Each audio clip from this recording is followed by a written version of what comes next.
ஒரு பெண், 2 வரங்கள், 3 உயிர்கள் நாசமாச்சு. இது எப்படி நடந்துச்சு? திருமணம் முடிஞ்சு ராமரும் சீதையும் அயோத்தியா திரும்பினாங்க. நகரம் முழுக்க சந்தோஷம். தசரதன் முடிவு பண்ணினார், ராமரை அடுத்த ராஜாவா பட்டாபிஷேகம் பண்ணணும். ஆனா கைகேயியோட வேலைக்காரி மந்திர ரொம்ப கெட்டவ. அவ கைகேயி கிட்ட போய் விஷத்தை ஊத்த ஆரம்பிச்சா. ராணி, ராமர் ராஜாவானா உங்க மகன் பரதனுக்கு என்ன ஆகும்? அவர் எப்பவுமே இளவரசர் தான். நீங்க ஒன்னும் இல்லாம போயிடுவீங்க. கைகேயி சந்தேகமா கேட்டா. நான் என்ன பண்றது? மந்திர சொன்னா, ராணி, நீங்க மறந்துட்டீங்களா? பழைய காலத்துல போர்ல மன்னனை காப்பாத்துனீங்க. அவர் உங்களுக்கு 2 வரம் கொடுத்தாரு.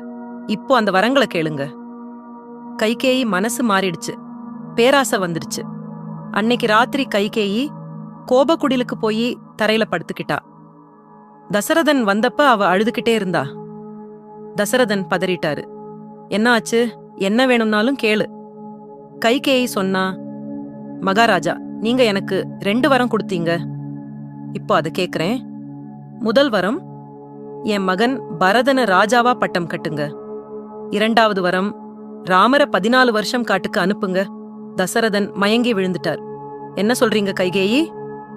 என்னோட ராமரை காட்டுக்கா? மனசு உடைஞ்சு போச்சு. அவர் கெஞ்சினார், கைகேயி, வேற எதையாவது கேளுங்க.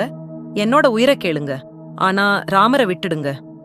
கைகேயி கல் மனசா சொன்னா, இல்ல, நீங்க வார்த்தை கொடுத்தீங்க, அதை நிறைவேத்தணும். மறுநாள் காலையில ராமர் வந்தார். தசரதன் அழுதுகிட்டே சொன்னார் என்ன நடந்துச்சுன்னு. ராமர் அமைதியா சொன்னார், அப்பா, நீங்க கவலைப்பட வேண்டாம். நான் உடனே காட்டுக்கு போறேன். உங்க வார்த்தை காப்பாத்துறது என் கடமை. சீதையும் லக்ஷ்மணனும் கூட வர முடிவு பண்ணினாங்க. ஒரு தாயோட பேராசை 3 பேரோட வாழ்க்கைய நாசம் பண்ணிடுச்சு. அயோத்தியா முழுக்க துக்கம். அடுத்த எபிசோட்ல ராமர் எப்படி காட்டுக்கு போனார், அயோத்தியா மக்கள் என்ன பண்ணாங்கன்னு சொல்றேன்.